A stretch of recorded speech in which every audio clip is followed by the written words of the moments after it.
Yep.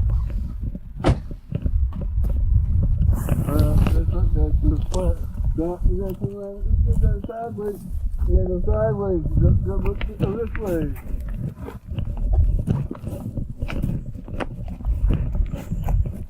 We gotta put these balls in the other hand. No matter edge of the bag. We ain't got both handles. You know that? You got both handles. All right. No, I'm you gonna got. shake hands. I gotta carry the balls. You have to carry the bag. You really gotta shake hands. Okay. I guess it goes down here. Well, we could have went the other way. We could have went around the car and came down that sidewalk. Yep. Yep, we should have gone around the car and came down that sidewalk. Next time we go around the car and go the other way.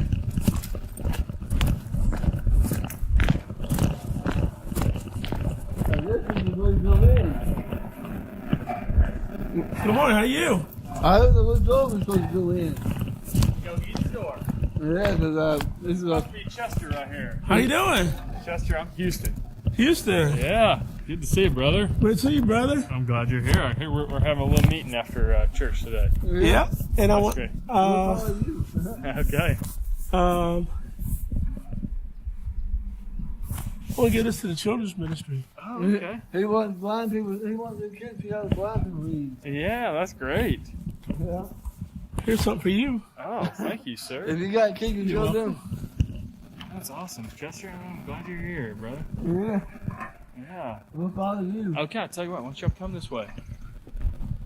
Now, where are y'all driving from today? Where do you live? In Brookhaven. You know what really small is? Yeah. He lives right up the street. Both of us live in the same place. Yeah. Because Bill always says just me, but he always he never includes himself. He's a caretaker. That's so great. Tell you what, Chester, I'll bring you around over here. Help you find a seat in our auditorium right now. Yeah, I want to meet people. Yeah, okay, tell you what, here, why don't you meet these guys right here? Can I interrupt y'all for just a second? I want you to meet my friend Chester right here. Hey, Chester. I think I've met Chester. I'm not sure where. I'm John. John who? John Nyland. John Nyland? Yes, sir. Oh, I don't know wow. if we met. I thought we met, but where would I have met you? Here? I've never been here before. Okay. You from the area? I live in Brookhaven. We live in Brookhaven. Chester, Where would I I've been meet at Chester? Grace Chapel in the past. Maybe, did you ever go to North Atlanta, Chester? Yeah. That may be where you met him. Yep. I met you there. I want to give you this. Somewhere down the line. Thank you, sir. You can show your friends. All right. Got it. Can we sit with you today? Sure. Great. Yeah, and Chester, this is Jim right over here. Chester. Chester, how are you? My name is Jim. Hey, how you doing, brother? Just fine. How are you? Doing great, blessed. That's great. You know, I love that y'all have it. Can you tell your song leaders, mention the name of the songs? Oh yeah, we'll try to do that. Yeah, be great. Great. Because I love that y'all sing 4-part harmony. I love when you hear the congregation. That's nice, isn't it? Yeah, because at Grace Chapel, you don't hear the congregation. Yeah. It'd be like four people on the platform, and be like, where do you find? Because I want to ask you, what do you find about the lady on the platform? I tell you what, let's talk about that in our meeting here pretty soon. All right? Okay, Yeah. because I never seen that New Testament. Yeah. Let's talk about that. That's awesome. Tell you what, do you want to meet a few more people, or do you? Yeah. Okay, great. We'll meet you. Why don't you come around? Let's see. Chester might be coming now. You probably got here from now on. Hey, that'd be great. Purpley. Every time I see people wearing purple, I'm like, it's very purpley. Chester, this is Brett. Hey, Chester. Hey, how you doing, brother? I'm good. How are you? Doing great. Blessed. Good to see you. Great to see you. Can I give you a hug? Sure can. Hey, brother. So Chester, I believe that you and Brett have a lot of mutual friends. We've definitely met before. So Brett grew up at Grace Chapel. Oh, you did? Brad who? Brett Wilson. My dad was David. If you remember David David Wilson. Wilson. Yeah, I remember him. What happened to him? Yes. So he actually passed away a couple years ago. Oh man. And what was your mom's name? My mom's name is Angie. Angie. Yes. Okay. Yeah. So a lot of people come from Grace Chapel come here. There's several Couple, people here, from Grace Chapel that are here now, but we're sister churches, So Yeah. and so Brett grew up. Kurt Picker, and Uh-huh. all. I have brothers, sisters. That's right. Yeah. So yeah, y'all would know a lot of the same people. Yes, sir. Does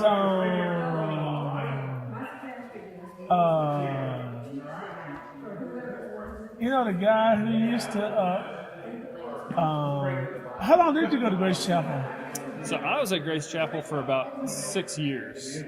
So I was there from beginning of 2015 through the end of 2020, just about. So what's that? 5, 6, 7, 8. 6 years. Yeah, 6 years. So, but Brett was there for about 20 years. So Brett grew up there. So Yeah, I went there in 2006 to 2008. yep. I remember people speaking very highly of you. Wow, great. Yeah. Who's all talking to you about me? It'd be hard for me to remember because it's been a while since I've talked with anybody. But I know Kurt Picker, and let's see who else you might remember. Do you remember Tim Colson? Yeah. Yeah, I remember Tim and I talking about you one time, and he spoke very highly of you. Great. I met him 17 years ago, Chester. Who? What's his name? Houston. Yeah, No, I didn't meet him 17 years ago. No. But I tell you what, Chester, I've got to go over and do a few things. So can I take you into our auditorium for a minute, and then you and I can meet after our service? Yeah, I'll meet some other people too. That'd be great. Tell you what. Is Linda here? I have not seen her yet. She is. She is? I can find her. Okay. Hey, Ken. Can I introduce you to a friend of mine? Yes. Ken, this is Chester. Hi, Chester. Hey, how you doing, brother? Doing great. Great, brother. Can I give you a hug? Yes, indeed.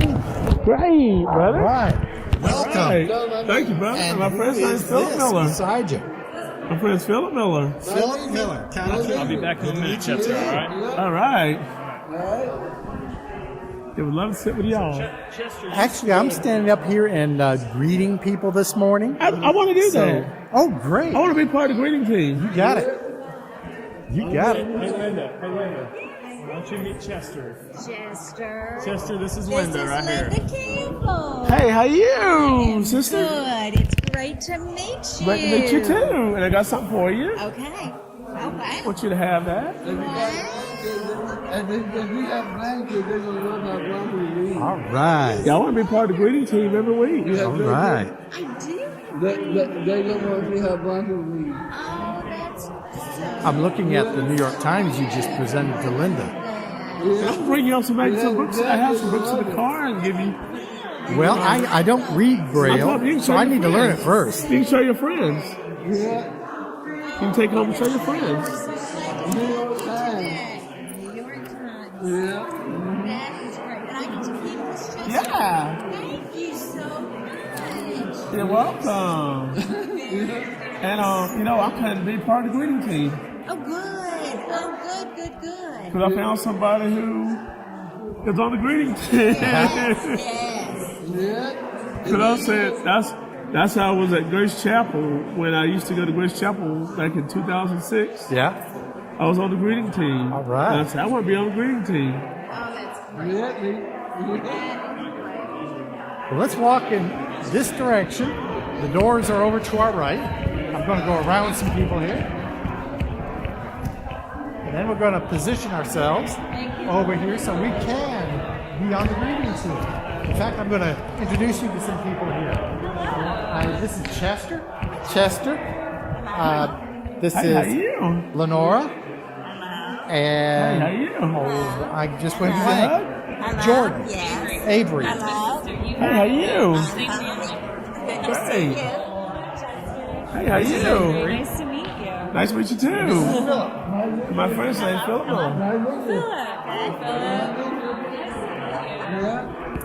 So Avery just graduated from Samford in Birmingham. And let's see if I can remember. It was something pretty phenomenal. I am blank. Where are you? What are you going to be doing? I'm moving to Nashville this Friday. Singing? You'll be a country singer? No, that would be great, but no, not gifted in that. You know what I'm saying? So I was gonna say, look for you on the country radio next. Probably you can bring Saturday Night Country music. Right. No, I'm not gifted in that. I wish. I'll be working for a public relations firm in downtown Nashville. So. That's pretty cool. Yeah, it is. Yeah, I heard y'all have a singles group here too. We do. Let's see. Can y'all do a lot of activities? No, I don't know because I have been not single for over 40 years. Yeah. So let's see. Is that the group that Dave helps with? There's the Young Professionals. I mean, Yeah. I guess that's kind of a big singles group. It's a big group? I guess I say big, and it's probably a little smaller than what we're thinking of. It's probably, I think on a good day, maybe like 20 people. So it's a good size. That's a good size. Yeah, good size. So, I guess that would probably be this group. All right. Let's go meet some more people. Yeah, I love that.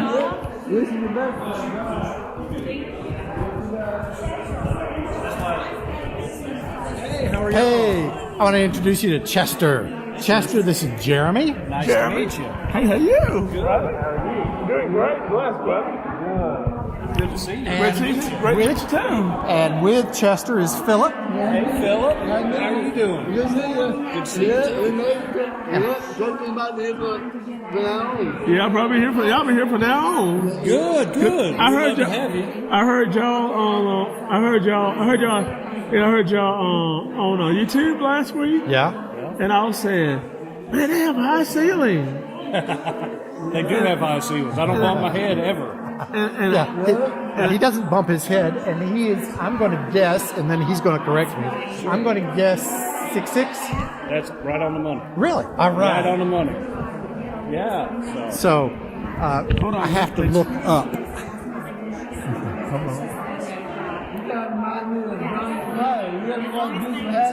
What's that?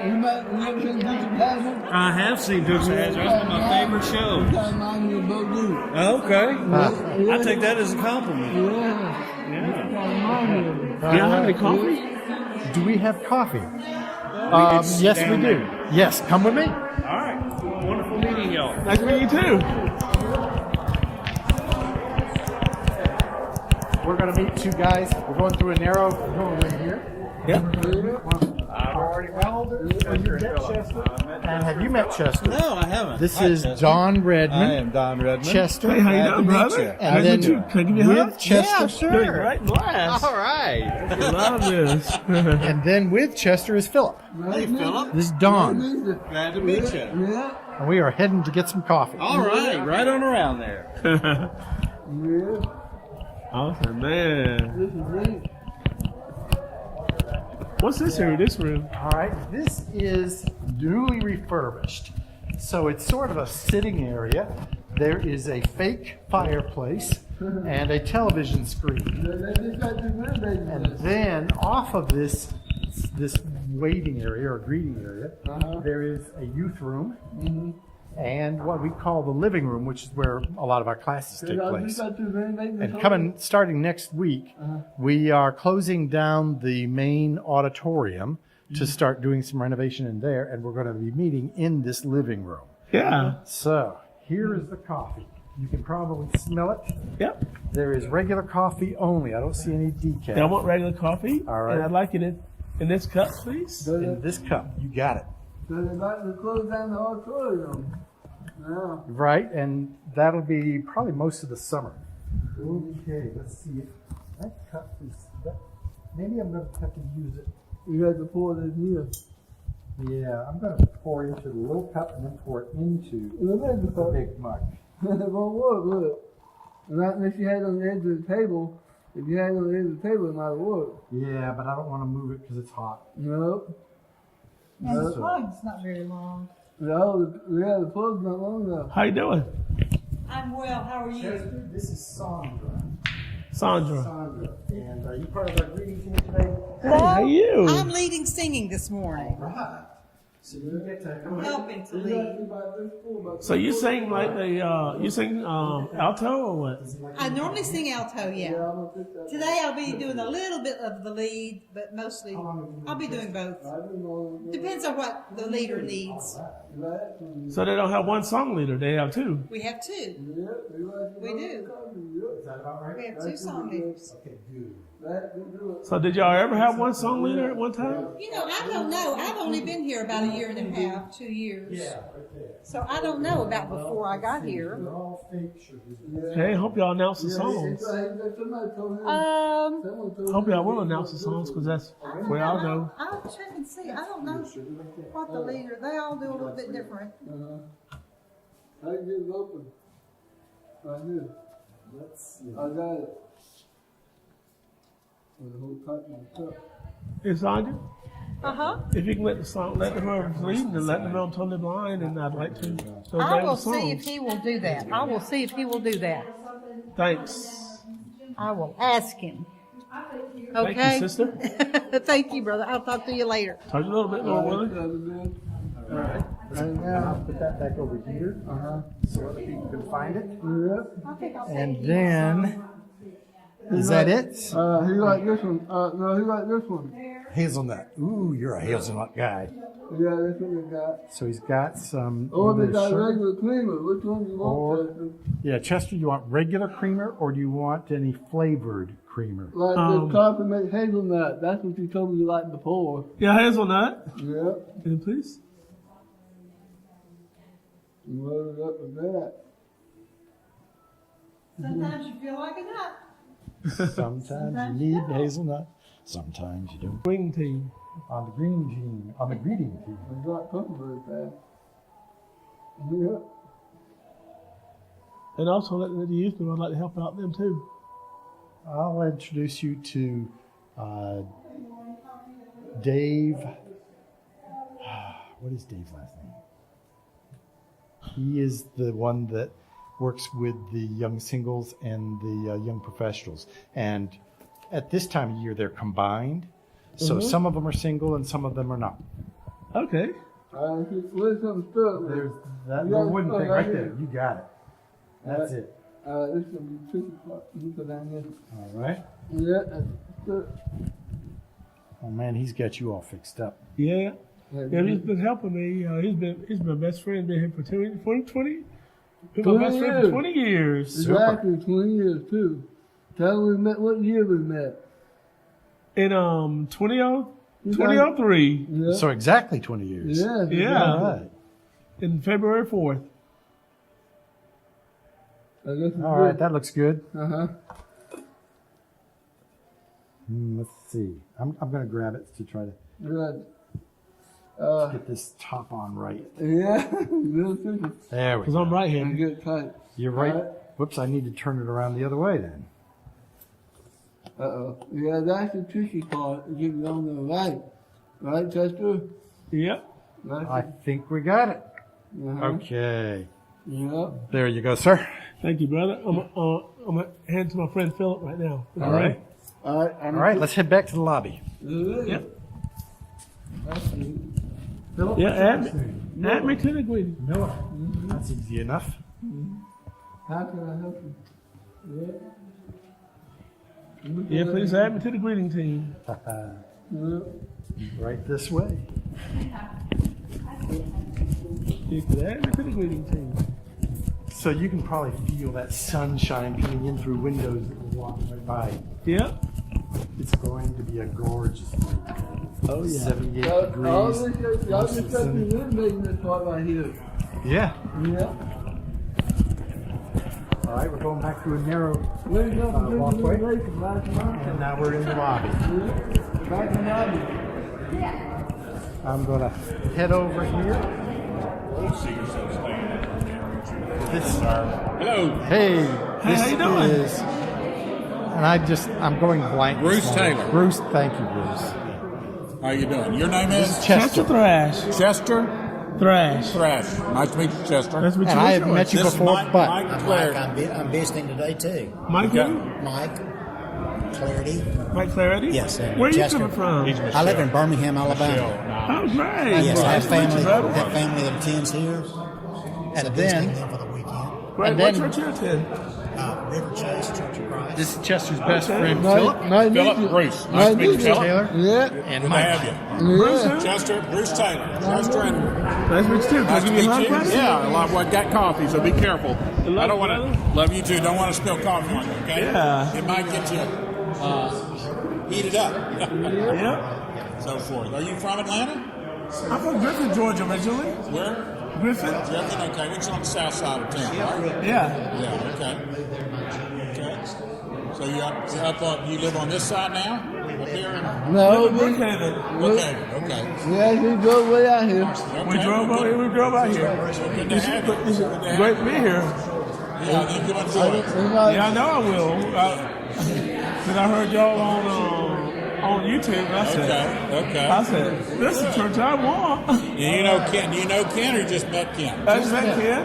Okay, he's a good guy. All right, Yeah. Chester, come on, let's go. Let's And go. he's a Meet Bulldog me. fan, but not a Georgia boy. That's you got that boy. He's got that. In Mississippi. Mississippi State. Can you do me a favor? Bill, yes. Can you when you go out to somewhere, can you pick me up a case of these? Case of these. All right, you got it. Thank you, brother.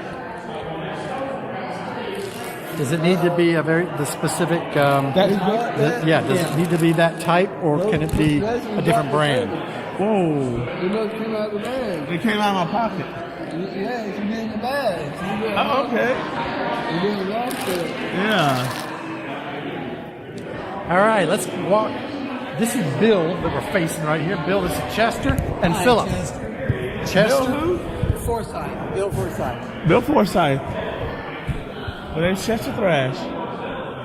Nice to meet you, brother. Nice to meet you. All right, let's Love you, brother. turn around and let's try to greet this guy. He's running away. Miller. Good morning. Good morning. Terry Dietrich. Terry, I want you to meet Chester Hey, Chester. and Hey, Philip. how you doing, brother? Good, I'm good. Good to see you. Good to see you. Are you you hug? Yeah, absolutely. You did? Doing great, brother. Love you, brother. All right. You're let's- with a rough customer here. Yeah, that's because he's a Bama fan and I'm a Mississippi State fan. And Bama, doesn't lose frequently, but when they lose to Mississippi State. So he thinks I'm a rough guy. Hey, I want you to meet Chester. Hey, Chester. I know Chester. Tom. Been a while. I'm Tom. Yeah, it's been a long time. Good to see you. Tom. You look lovely Tom tonight. Excellent. Yeah, that's been a while. Right here. Hey, nice to see you again, brother. Yeah, I think I met you back in North Atlanta years ago. Wow. Great. Yeah, right? All right. Yeah. Okay, let's go meet some more. Meet Wow. Yeah. Great to see you.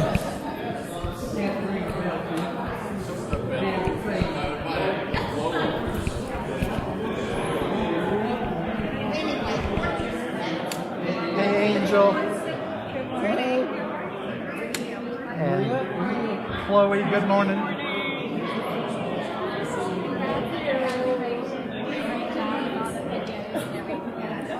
Good morning, Brenda and George. No, Elizabeth. I knew better than that.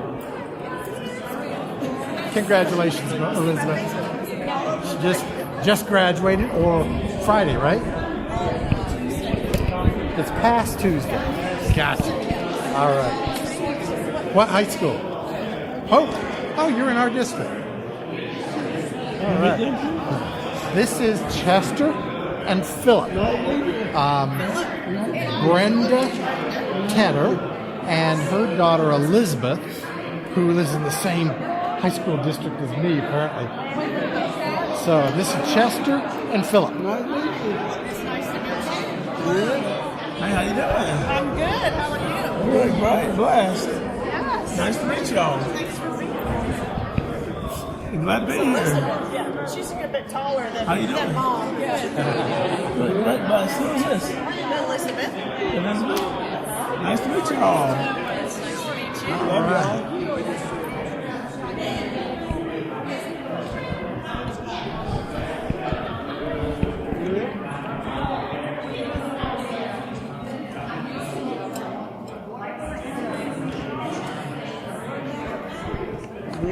Let's go meet two people right over in this direction.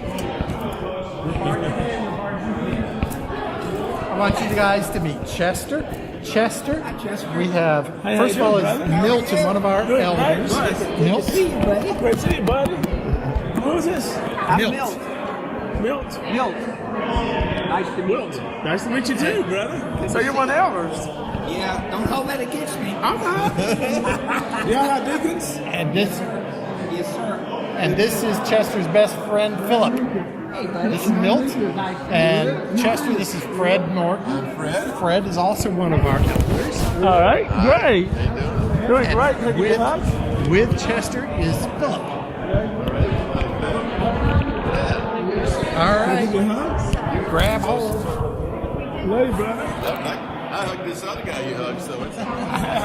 It's good to see you this morning. Good to see you, brother. Good to be here with y'all.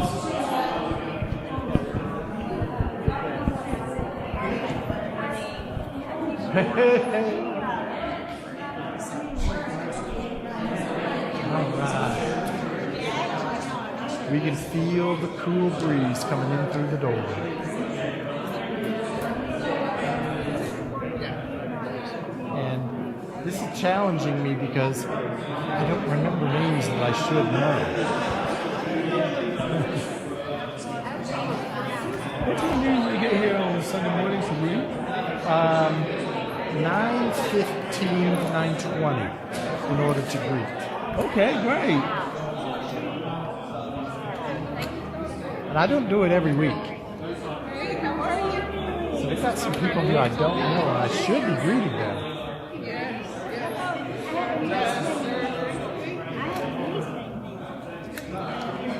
Good morning, good morning. What's your name? Hazel. Hazel, I'm Ken.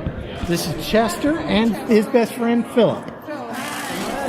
And you are? I'm Sean. Sean? Sean. Yes, I'm Hazel's Doing best great, friend. sister. What about you? Are you from local or are you visiting? No, Take a good hug. Tell everybody to come here now. Just on my shoulder. I had back surgery. Yeah, Okay. be real careful. Let's Yeah, I'm not today. Yeah.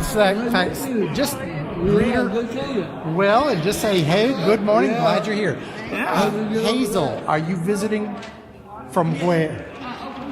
All right. Yeah, Nice to meet you. yeah. Yeah, you don't want to put a cover. No? Yeah.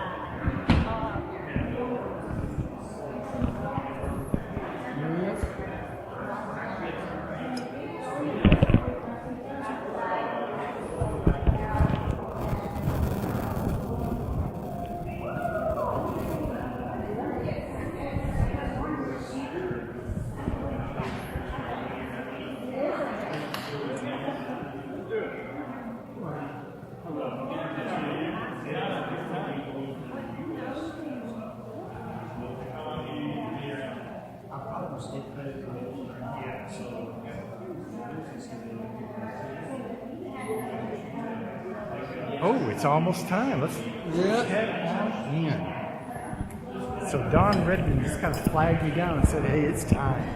So come on, Philip, let's head on.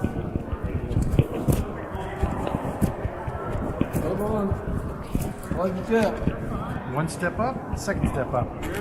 That's all the steps. And then it is a slope down. Yeah. So you're going to do the business game like this. You need wall and repaint and all that? No, we're not going to be doing a whole lot of physical renovation. We're going to save that for later because we really need to expand a whole more people. But we are redoing lighting. We're redoing our electrical work for the audio because we do the online services, but apparently it is not the best quality So we're upgrading that. Yeah, because I wonder why y'all have that music where the same song plays over and over. Aha. So you know more than I do because I don't watch it online. I did, because I said, when is the beginning of this? I said, why don't they carry the whole? Well, they're going to redo all that. Yeah. They're going to fix it. They're I want going to to meet fix the it. sound people too.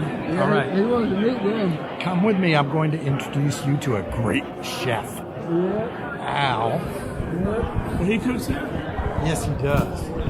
He cooks. Yes, he does. So y'all get together for a lot of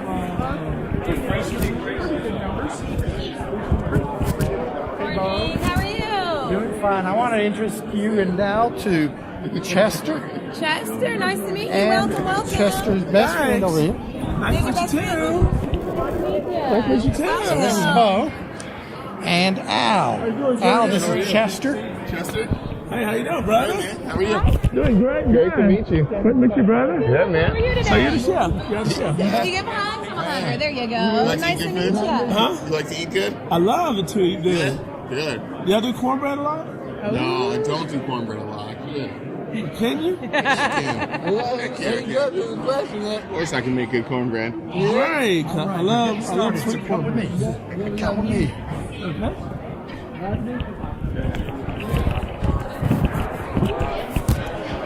So do y'all have Mill's breakfast?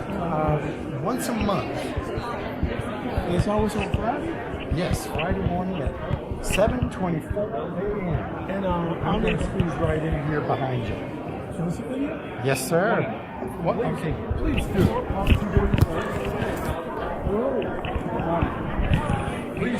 This is Chester. Chester, good morning. Good morning. How you doing, brother? How you doing? I'm Mark. That's that guy there was a different guy, Mark. Mark who? Mark Brazier. Mark Frazier. My name's Chester Thrash. And the other one is Beetle Bailey. Won't you please go home? Art Bailey. Art. Nice to meet you, brother. Yeah, All good right. to meet you. Thanks. Right. I'm glad y'all have pews. I love that y'all have pews. Oh, great song, great song. Skies that have me here, anchoring the worlds with His great might. There is a God. He is alive. In Him we live and we survive.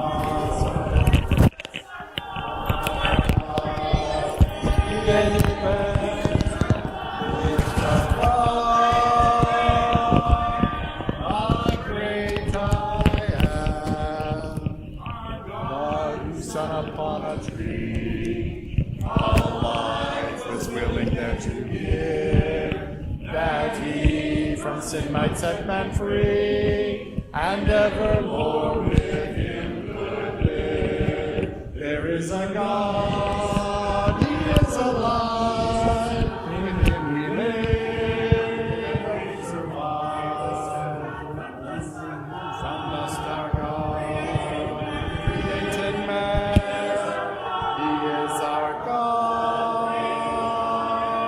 God created man.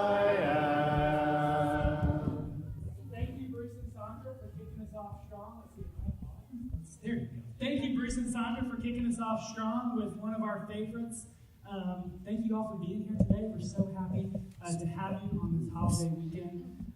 It is Memorial Day weekend, and it's kind of an opportunity that we have to remember and reflect on those that have paid the ultimate sacrifice so that we can be here worshiping together, so that we can enjoy the freedoms that we have. So I just want us to take just a moment of silence to reflect on that as we get started this week.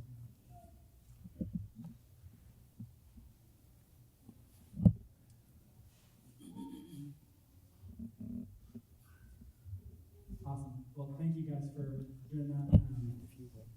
Words can't express how thankful we are for those that have paid that sacrifice and the opportunity that we do have this holiday weekend, even though we're all going in different directions during this time of year, to just stop and reflect on the blessings that we have here in our country. So, awesome. Well, thank you guys so much for being here. this morning, for joining us online. Thank you for joining us online. We know we've got many people going in different directions. If this is your first time here in this room, you were probably given one of these things. We call it the EC Today. It really has all of the information that you need to have a good day here at East Cobb. It has information on what happens afterwards today, which is nothing. You get to go home and have lunch. Usually it will have information on classes. It's got some upcoming events that we'd love for you to join us for. So just, if this is your first time here, or even if you're here every week, take a glaze through that, just so you know everything that's going on here at East Cobb. This morning, though, we've got a pretty great service planned for you. I think it's going to be a special service for us to gather on the holiday weekend. We don't have kids worship today, so all of you kids get to hang out in the room with us today. We have a special song that you're going to get to sing with us that we put in here just for you. But then we're also just going to sing some good old favorites this week, which I'm really excited about. So I hope you guys will sing with us. Thank you. Yeah, we're excited about that. As we get started, though, I want you to turn to the person next to you, greet them, tell them how your weekend's going. Bruce and Sandra, pull us back together. Hi. How's your week going?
Still breathing. Come with it down the aisle just a little bit here. Dennis, I want you to meet Chester and Philip. That's Hard. And his wife, Ann. Chester, hello, Chester. Nice to meet you.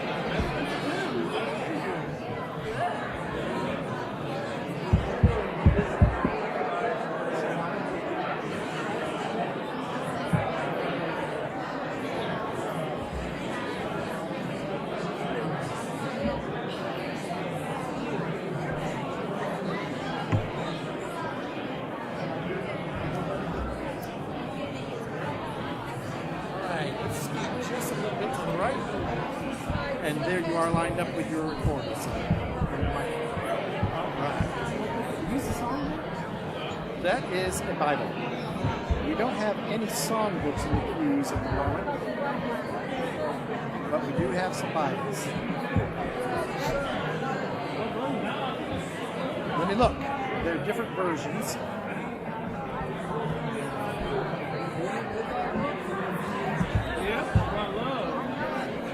This is NIV.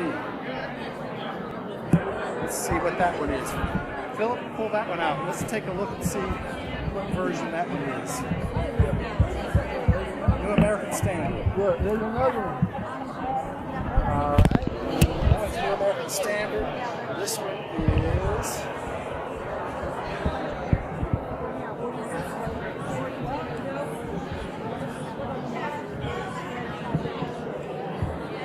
New King James Version.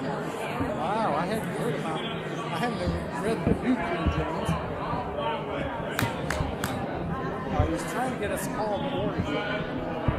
I'll fly away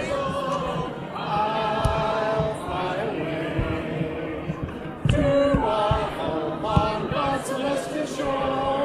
I'll fly away. I'll fly away, oh glory, God, fly away. When I sing out hallelujah by and by, I'll fly away.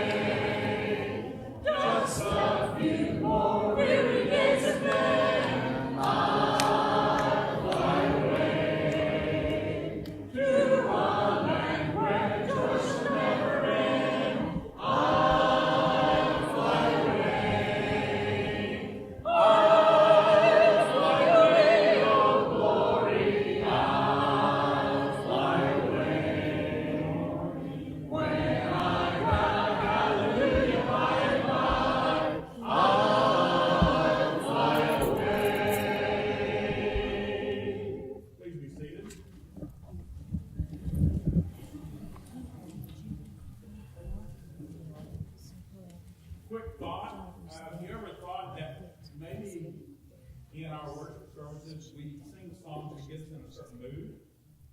I don't know if you yourself, would you agree, Sandra, that sometimes you listen to songs, it gets you in the mood, or because you're in a certain mood. Would anyone agree with that? Mark, would you agree with that? Well, I'm not going to sing this song, but just a side note, you talked to my wife back there. But years ago, I would listen to a certain song on a cassette. That shows you my age. That because I was in a certain mood. And I can tell you the name, but I can tell you, I'm not going to put her on the spot, but if you want to ask her what song that would be or what particular group that would be, she could tell you. Now, that was not a Christian song, I'll just tell you that. But that's another subject. But the bottom line is, I think, hopefully these songs that we're singing, we're leading, will help you in that mood, to help you get in the mindset to worship God, praise God, to listen to a great sermon here in a few minutes.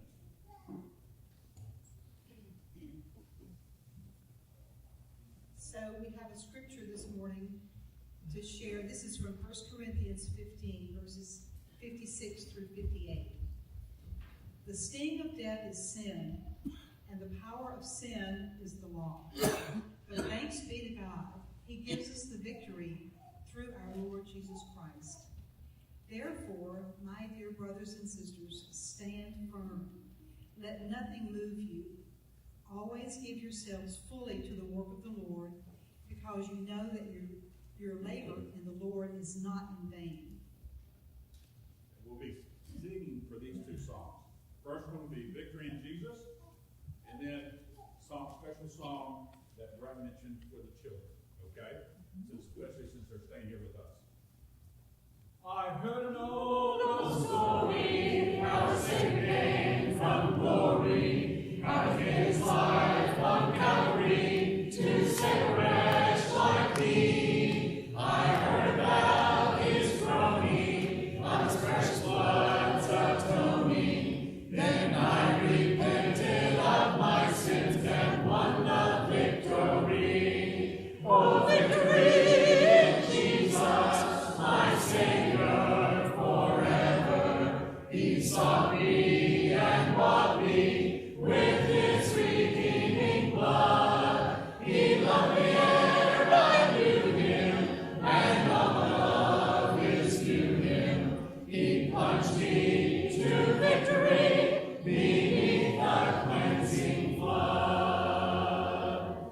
I heard about a mansion he has built for me in glory, and I heard about the streets of gold beyond the crystal sea, about the angels singing and the old redemption story. And some sweet day I'll sing up there the song of victory. Oh, victory in Jesus, my Savior forever. He sought me and bought me with his redeeming blood. He loved me ere I knew him, and all my love is due him. He plunged me to victory beneath the cleansing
kids, but it's a reminder for all of us, really. We can so easily forget.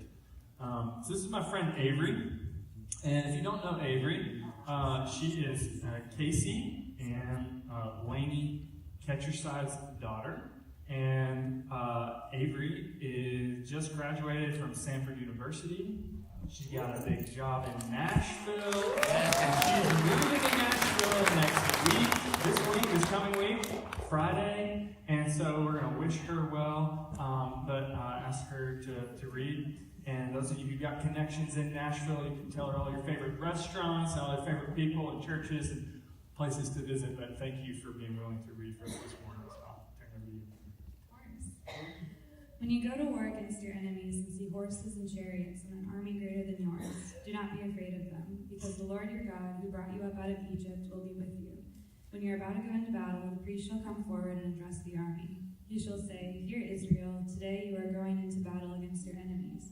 Do not be faint-hearted or afraid. Do not panic or be terrified by them. The Lord your God is the one who goes with you to fight for you against your enemies, to give you victory.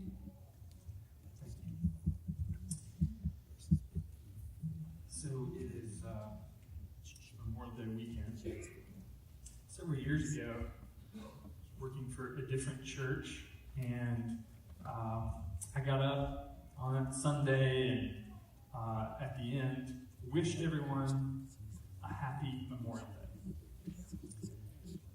And after that, a friend of mine who had served in our military pulled me aside, and I could tell he wanted to talk about this.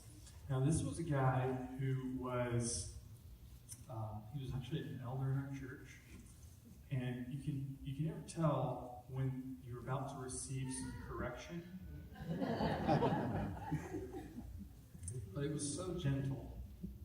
That's when you know you found somebody who really is a good elder. And I'm not just talking about they hold the title. I'm talking about they have become an elder in the Lord's church. And they don't get offended very easily. And they're able to gently redirect without you feeling crushed or embarrassed or anything. You know what I'm talking about? Because sometimes you need that kind of redirect. And it can be really hard because you feel that tension and you kind of want to defend yourself. And I didn't feel that in this moment. And that's when this person just earned so much of my respect and made me want to listen to them more and more. And so let that be a lesson for all of us right here from the beginning, to aspire to be the type of person that can help guide and direct and teach in such a gentle, humble, and yet still truthful way. So I had said Happy Memorial Day, and he had served and served. He pulled me aside and we had a conversation, and he said, Memorial Day isn't happy. And when he said it, I knew it. I mean, I was like, I know that. You know, what I was thinking about what I was going to do the next day. I was going to spend some time at the lake. It's going to be a cookout. My wife's uncle was going to make a lot of awesome food. We were going to have a great time just enjoying the day. And I imagine many of you, tomorrow, you'll do that. I'm planning to do that. It's going to be a celebration. And yet, he's so right, Memorial Day isn't happy. And I knew that because I had been to places like this. Have you ever been to a place like this before? A national cemetery? I've been to several. And when you go to a place like this, and you look out, even though you know you're going, it is hard to prepare emotionally for what you see. Just a sea of white tombstones or crosses. I had been to a place like this before to actually bury my grandmother next to my grandfather, who I never met. He served in World War II, and he didn't pass away during the war. He was able to come home and live, have children, unlike so many. And yet we buried my grandmother next to him. And I just remember looking at his tombstone and just feeling this sense of pride because of his service. And thinking about so many people that he knew who had never made it home. If you're familiar with the history of Memorial Day, or also known as Decoration Day, it actually started after the Civil War, where over 600,000 young men passed away fighting one another internally. There was division and hate and war. And sometimes I think about our world, and we sometimes have this understandable feeling, oh, the world's getting worse. And yet, we haven't lived through a civil war. I mean, can you imagine? Can you just imagine for a second hating other people in your own country? Can you imagine what it would have been like for those in the north, those in the south, who were Jesus followers both, and realize I'm going to war here and may end up killing a brother in Christ? It's staggering. If you read through the scripture, one thing is very clear. God hates war. God hates war. He hates division. It's an affront to the creation. It's an affront to everything, the life and this whole concept of harmony with God. He hates it. And yet many people will actually challenge this. And they take a Bible and flip it open and point to, well, here's where God said to go and destroy this people group. Here's where God sent his people into battle. I mean, you can just read through all this and you can say that God hates war. Some people go pretty far. In fact, I've used this quote before, and I'll probably use it again because I think it captures well the feeling that some people have when it comes to thinking about God. And they have this really skewed version of God. This is from Richard Dawkins, well-known atheist, and he wrote in his book, The God Delusion, 2nd chapter, right at the beginning, he says this. He says, the God of the Old Testament is arguably the most unpleasant character in all fiction.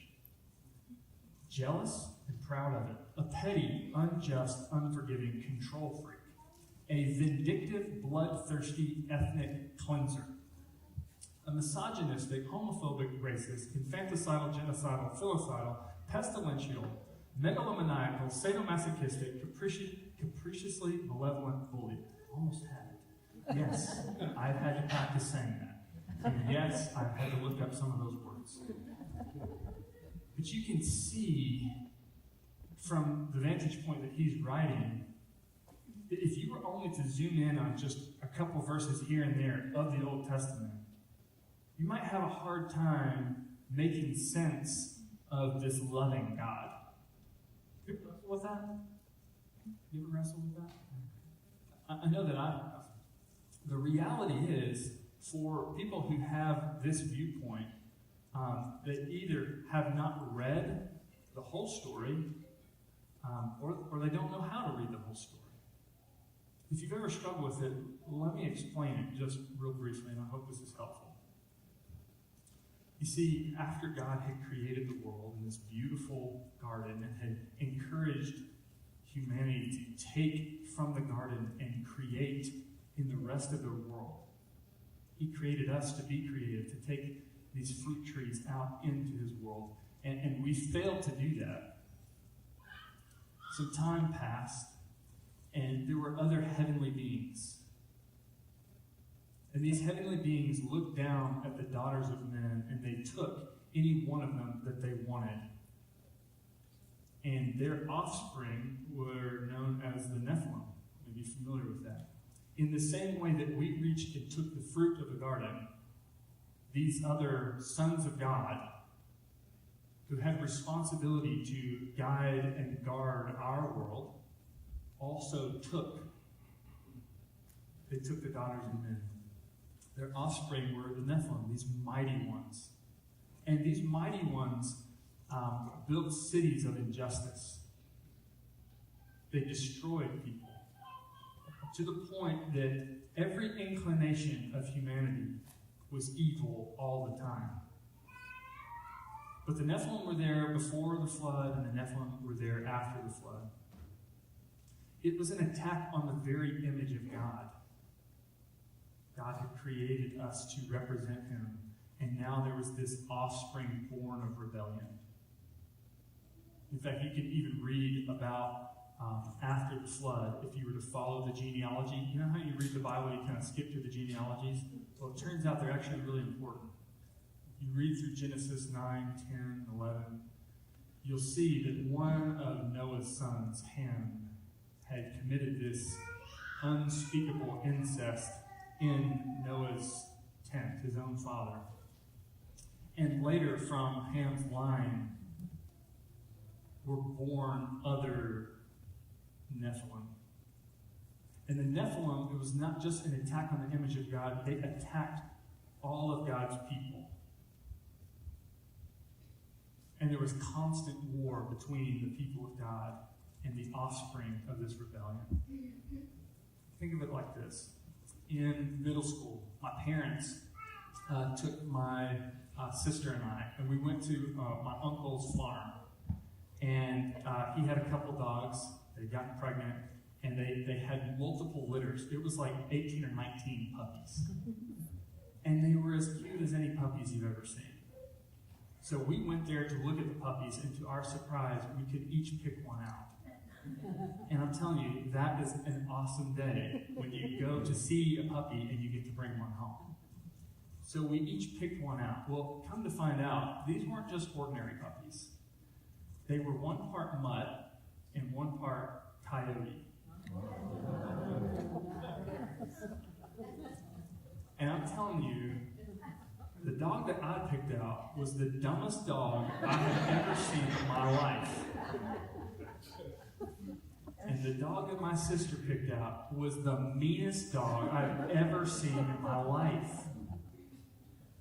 So mean. So I had a couple of younger brothers. They were real little.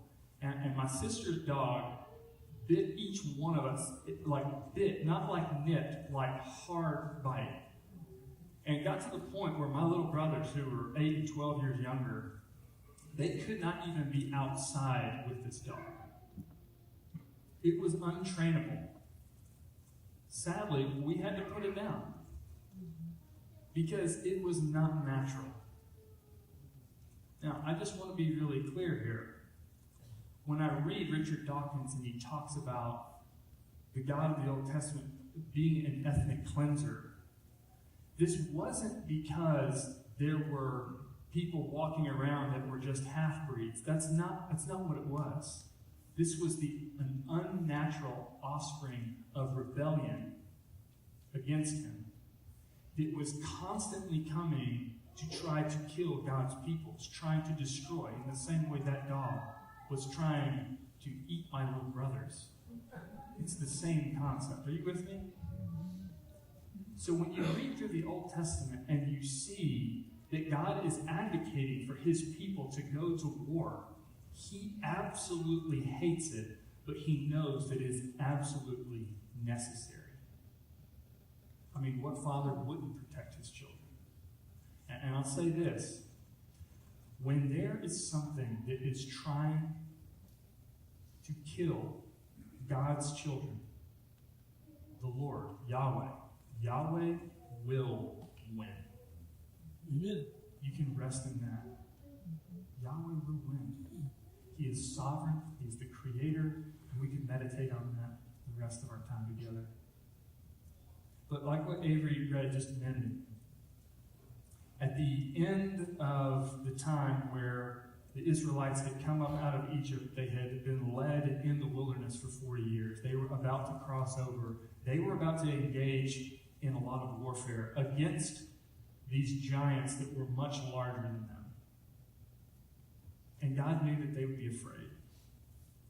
And so he gave them some instructions about war before they even cross over the Jordan. So Moses is writing some of this down, knowing that he's going to hand the reins over to Joshua, and Joshua's going to lead the people in. And here are the instructions from the Lord.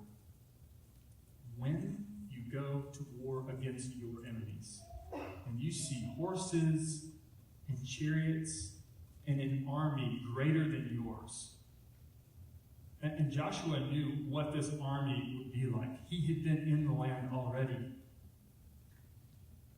When you see this army that is so much greater than yours, do not be afraid of them. Why? Because the Lord your God, who brought you up out of Egypt, remember what I've already done for you, and remember the work of my hands. Remember how I carried you on eagle's wings and brought you to myself. I will be with you. And then he gives them some instructions for what the priest should say on the day of battle. Okay, for those of you who've seen Braveheart or you know the story of William Wallace, the Lord is about to give the priest the speech before they go into battle. Kind of cool, isn't it? It says, when you are about to go into battle, the priest shall come forward and address the army. Okay? You have this sea of soldiers here. Ready? They're going out. We're about to go out against this sea of an army. And we got a band of guys who are coming together, and they're terrified. The priest, he shall say, "Hear, Israel, today you are going into battle against your enemies. Do not be faint-hearted or afraid, and do not panic or be terrified by them." Why?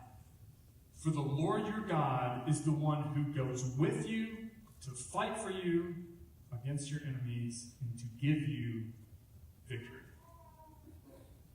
There's this rally cry. You've seen movies like William Wallace kind of riding his horse up and down. You can see those who are afraid. And he's like, stir them up. Do not be afraid. And then he's going to send out officers out into the ranks. He gives some really interesting instructions. And I want to look at those instructions with the rest of our time because it's really unique. I imagine there's probably never been another army that's had these instructions before. The priest gives his rally cry, sends out the officers, and this is what they're supposed to say. The officers shall say to the army, "Has anyone built a new house and not begun to live in it?" You can see maybe a few hands go up. Go home. Let them go home, or he may die in battle and someone else may begin to live in it. You can see a few can walk away. Hey, has anybody planted a vineyard and not begun to enjoy it? Some hands go up. Let him go home, or he may die in battle and someone else enjoy it. Has anyone become pledged to a woman and not married her?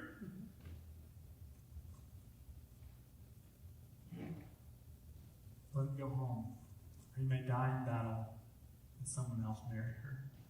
Isn't this interesting? All these young men who built houses and planted vineyards, and they're engaged. And they're about to go into battle, and he says, go home. And to go one step even further, the officers should also add, is anyone afraid or faint-hearted?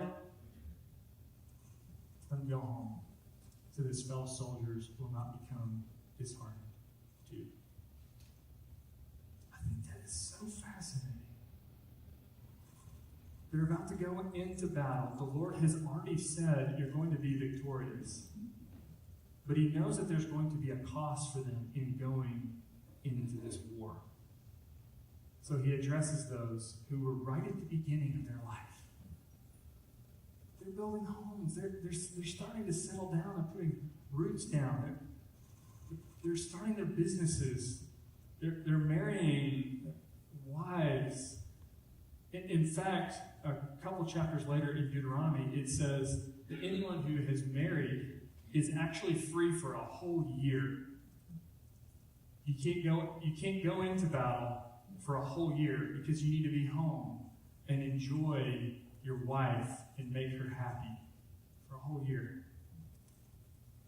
I imagine that there has never been another army commander who has commanded his youngest and strongest soldiers to go home just so they can enjoy their houses, their vineyards, and their wives. I imagine there's never been another army commander who said, if you're really scared, you need to go. But let's reflect for a minute on what this means about the Lord. What does this mean about Yahweh? What it means is that Yahweh so badly wants you to enjoy the life and the creation which He has given you. The war is necessary.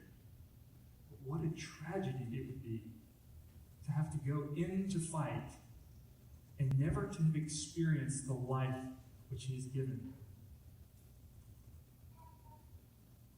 What an amazing God. What an amazing Father. The war is necessary, but I want you to taste the goodness that I have given you. You see what that does? It actually changes our motivation for going into war. We understand that when we do, we have a God who wants us to understand and taste and experience the goodness of life and love. Taste the fruits of our labor.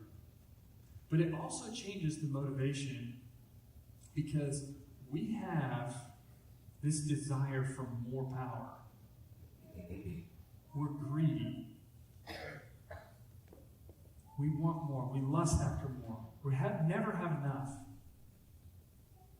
And you can see throughout time, and even now, that some will reach for that power, and it becomes fuel for them. As they get more and more, it fuels them. That's what they want, conquest. But after having experienced life and peace, after having slept in a home that you built, after having tasted from the fruit of your trees, after you enjoy the loving embrace of your wife, now you know that that's what we fight for. We don't fight for conquest. We fight for peace. And it's a reminder, Jesus says it so well, it's a reminder that God is a God of the living, not the dead.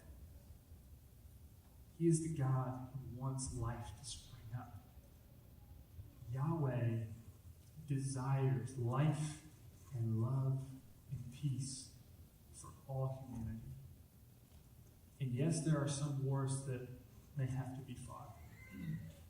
But this is what He wants us to long for. Do you long for the life that He intended?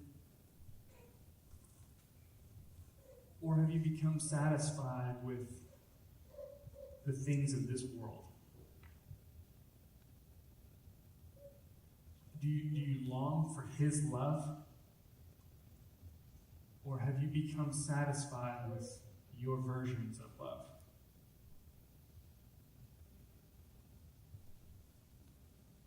Are you longing for true peace? Or do you go to work every day and spin your wheels, and work long hours just to get more and more and more and more and more?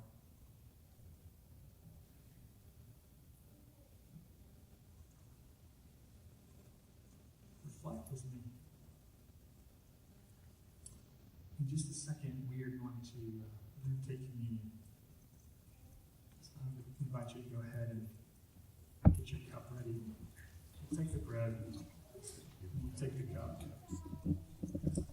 And I'm going to give you a little bit extra time today to reflect and to meditate. If you're not familiar, you're not comfortable with the idea of meditating, just sit there in silence. But there's three things that I want to draw your attention to. First, I want you to reflect on the beauty of life. If you will, just close your eyes for just a second. I want you to just reflect on your life. I don't know where you've come from. I don't know many of your backstories. Some of you may have really difficult backstories. You may not have grown up in loving families. The idea of a father may not be a good thing to you. But I want to invite you to reflect on a beautiful place that you've been to. A sandy beach, or a beautiful mountain, or walking in the woods, and hearing birds, feeling the breeze on your face. I want you to reflect on a time where you made a friend. Reflect on the time when you worked hard and felt that sense of pride and accomplishment, like, wow, with my own two hands, I've done this. I want you to reflect on a time where you've been forgiven.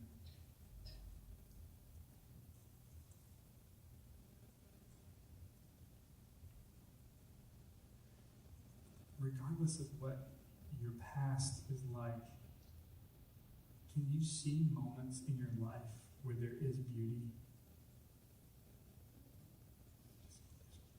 Beauty in creation. Beauty in meeting in the middle.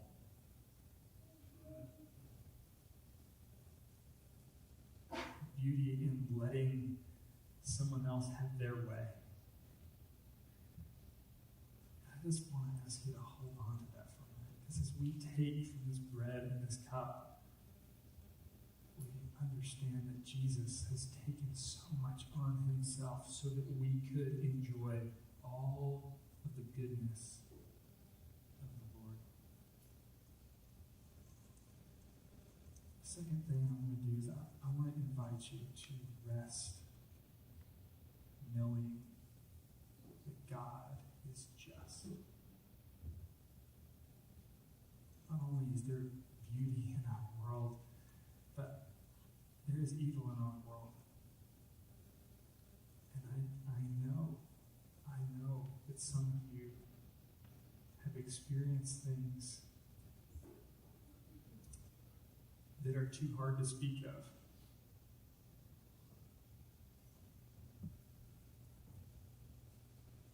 You have been hurt, and you have been wounded in ways that I don't understand. You can't explain them to anyone else. You don't even want to bring them up.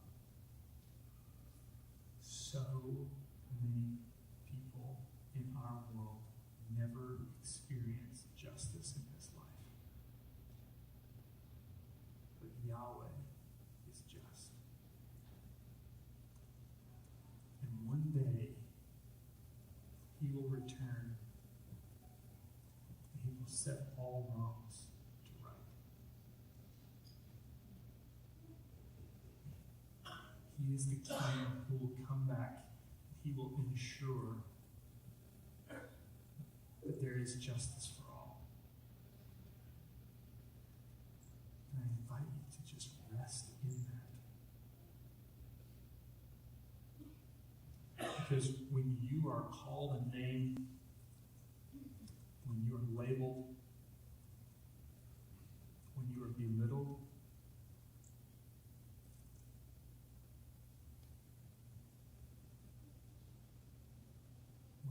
is against you. Even your own friends and your family are against you.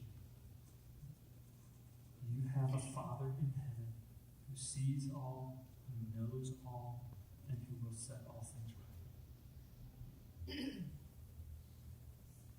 And of course, that does not mean that we do not rise up to help protect others. We do, we must, because that is what our Father does.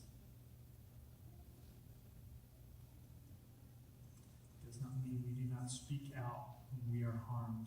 What it means is that God will settle it in the end, and in that we can rest.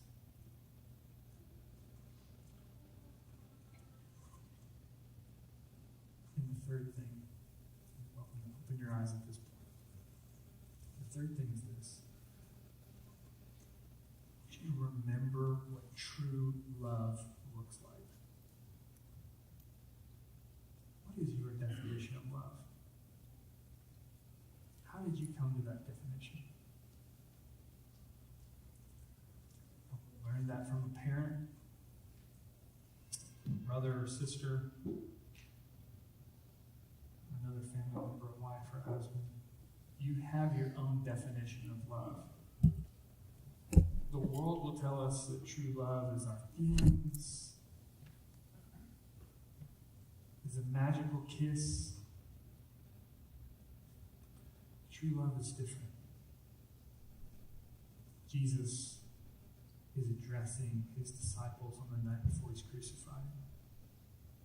And he has this series of things that he's really wanting to drive home. And they're so confused. They don't understand what is happening. He's trying to speak to them. And he opens and he speaks throughout and he closes with the same message. So if they're going to get one thing, this is the one thing Jesus wants them to get. Listen. And what command is this? Love each other. Love each other. And here's my definition. Says Jesus. Here's how I define love. Love each other as I loved you. He goes on to explain. He says, here's what I mean by love. Greater love has no one than this. This is the highest form of love. To lay down one's life for one's friends. This is the highest form of love. To lay down one's life for one's friends. True love is sacrificial. True love is you before me. True love is how may I serve you. True love is on the floor cleaning up. True love is work. True love is a choice.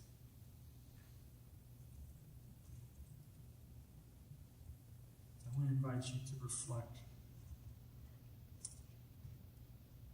Reflect on the beauty of life. Reflect on the justice of God.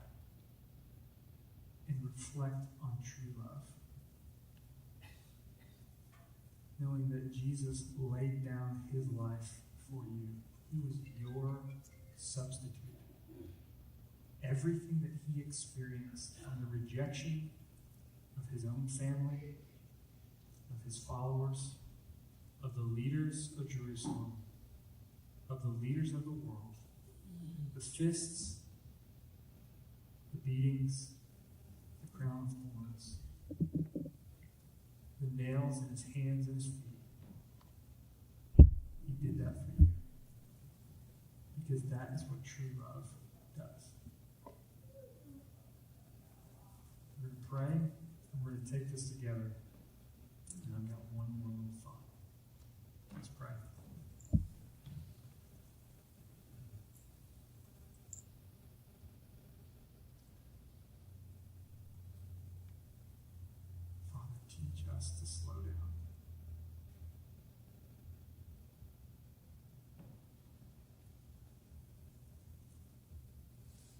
us to not be in such a hurry. Our minds are always on, racing, and turning, and worrying, and calculating, figuring things out, and doing logistics, and all these other things. And Lord, I just pray that you will help us to slow down. To just think about what kind of a God you are.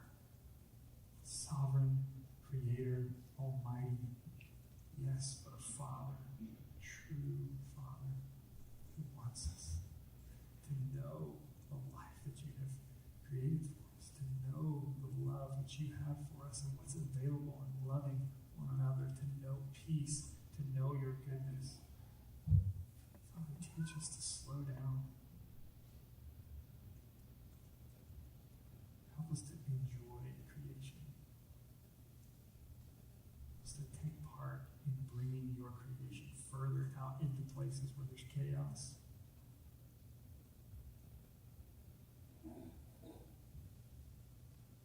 Give us the strength to be courageous and push back the lines of evil and extend your kingdom. And Father, when we suffer, help us to remember just how just you are. You will never leave us or forsake us.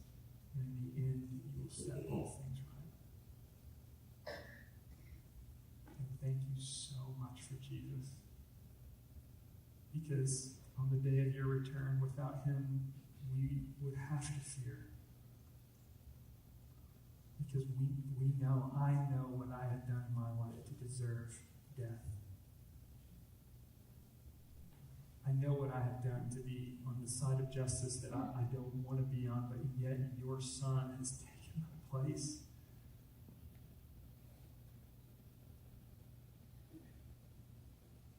So, Father, may I live, may our church live in that same way, that we can lay down our own lives. And as we take this bread and we take this cup, Father, I pray that we will not only be grateful for what has been done for us, but that we will take courage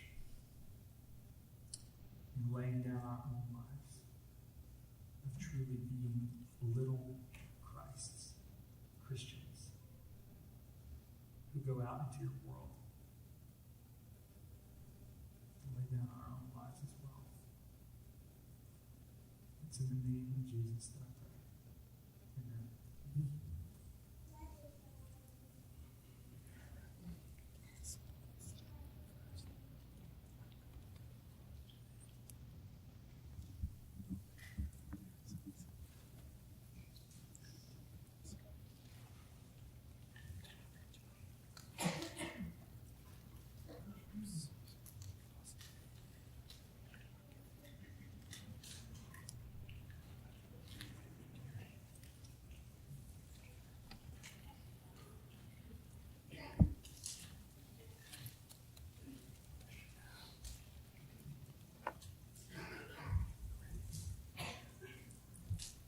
If you came here today, also I'm going to ask you if you would throw up my last slide. If you came here today and you're not a follower of Jesus, you don't fully understand what just happened, I'd love to talk with you more about it. But I want to draw attention to what Jesus says next. He said, greater love has no one in this except that someone lay down their life for their friends. He says, you are my friends if you do what I command. If you recognize Jesus as the King, as the Lord of all of heaven and earth, you too can experience the joy of knowing that he has taken your place as well. You can experience forgiveness of your sins. You know the guilt that you have when you do something wrong? You may not even realize all of the things that you do that you should feel guilty about. Because God is the creator. He's created you in a special way. And when you sin against him, you are deserving of being separated from him forever. But Jesus says, no, you'll be my friend. If you listen and you submit yourself to me, the King. What kind of king dies for his people? Jesus. I just want to invite you to do that today. Why would you wait? Why would you wait? If you'd like to learn more about putting your trust in this King who has died for you, I invite you to either come as we stand and we sing, and you can come see me afterwards. Let's do that now. I hear the Savior say, thy faith in thee is small. Child of weakness, watch and pray. I believe my all in all. Jesus paid it all. All to him I owe. Sin had left a crimson stain. He washed it white as snow. Lord, now indeed I find thy power and thine alone can change the leper's spots and melt the heart of stone. Jesus paid it all to him I owe. Sin had left a crimson stain. He washed it white as snow. And when before the throne I stand in him complete, Jesus died my soul to save. My lips shall still repeat, Jesus paid it all to him I owe. Sin had left a crimson stain. He washed it white as snow. You guys can go ahead and take a seat. I'm going to invite my friend John to lead us in a prayer before we continue. Let's pray. God, we give you thanks for this assembly, for this time we've been able to be together this morning just to fellowship, to sing praises, just to honor your name and to put you in your rightful place. God, we're thankful for this church. Thank you for the strength that we get from each other, being together and being part of your family. God, as we think about this weekend, we think about Memorial Day, and we just give you praise for the blessing that we have in this country and for so many examples of people that have laid down their lives for us. And we honor them this weekend. We think about them in a special way. And God, especially, we want to think about Christ, as we've talked this morning, the ultimate sacrifice that he portrayed in laying his life down for us. And God, we are so thankful for that sacrifice, and we just pray that will, within us, motivate us and give us the courage and the resolve that we need to be sacrificial in the lives that we live. We honor you, we praise you, we give you thanks. In Christ's name we pray. Amen. Thank you, John. Hey, so John is one of our elders. This is a group of men that prays for you. If you're a member of our church, prays for you constantly. They think about you constantly, and they are really trying their best to shepherd you as a member of our church. Houston just gave an invitation just a minute ago. Our elders are also great people to talk to. If you have any questions about faith, if you have any questions about the gospel, Of course, you can always go to Houston, go to any of our staff, but our elders are just awesome people to talk to and to pray with. So I'd invite you to come find John or any of them if you'd like to do that. So I've got a couple things to talk to you about before you leave. Right after this, first, we do not have any classes today, so just go and spend some time with your family and friends this afternoon. But before I send you out to do that, I wanted to tell you about our Phase 3 renovation. A lot of you know we've been working through that for the last couple months. Our elders have been kind of looking at that for a little while, and we've been trying to raise $300,000 by the end of this month, which is Wednesday, $300,000 by the end of this month for Phase 3 of our renovation. So we've done Phase 1. That's in 3 days, really. 3 days. So we did Phase 1 over here, we did Phase 2 over here, and now it's time to come into Phase 3. So we still need you to give. Help us finish strong by going to eastscottsuc.org/give. John and I were talking about some exciting news right before we came up here. Really, that we have a lot of our families involved in giving, which is awesome. We want 100% participation, right, John? But I got some real encouraging news and tidbits that you probably didn't know. Okay. I'm fascinated what we're doing. The news is that we have everything that we need to make this go. That is news. You didn't know that, did you?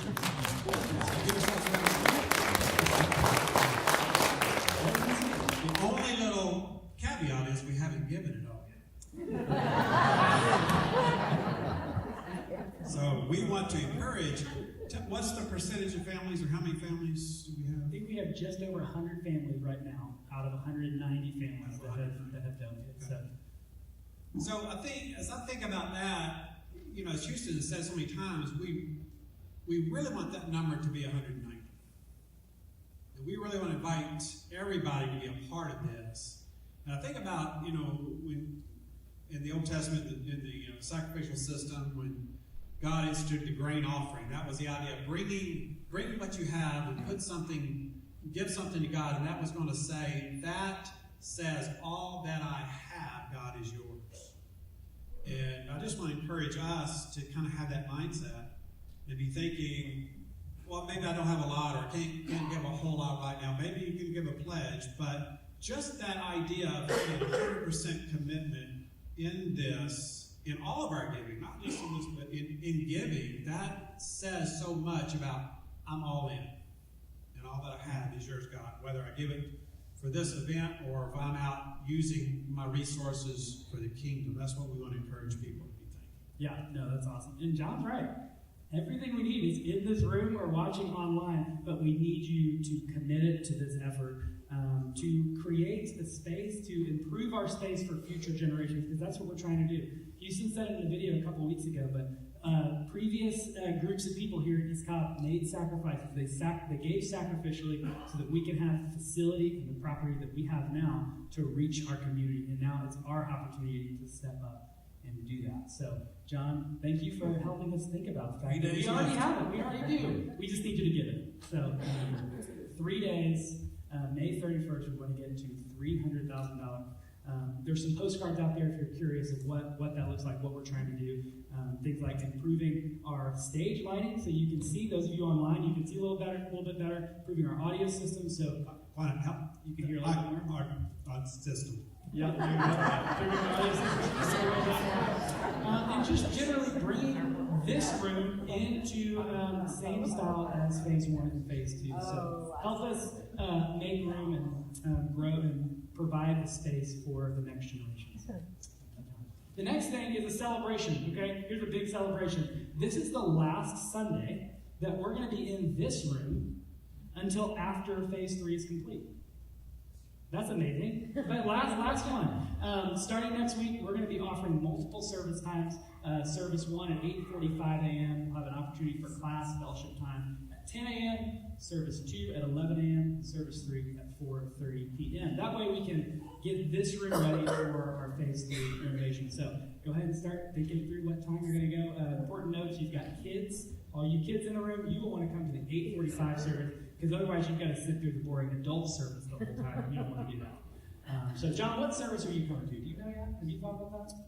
I got to check with other other parts of my family. Probably, I'm an 8:45 guy. She's more of 11, so I don't know. So you may see John at 1, and then Michelle the other, and then you'll meet in the middle during the class and fellowship time. Awesome. Oh, cool. Well, thank you, John. Hey, so 2 things we talked about. Phase 3 renovation. Don't wait. Do it today. eastcopcsc.org/give. We want 100% of you, no matter how much you give, to be a part of that. And then number 2, next week, June 4th, we will be moving to multiple service times. So hope you have a great weekend and see you next week.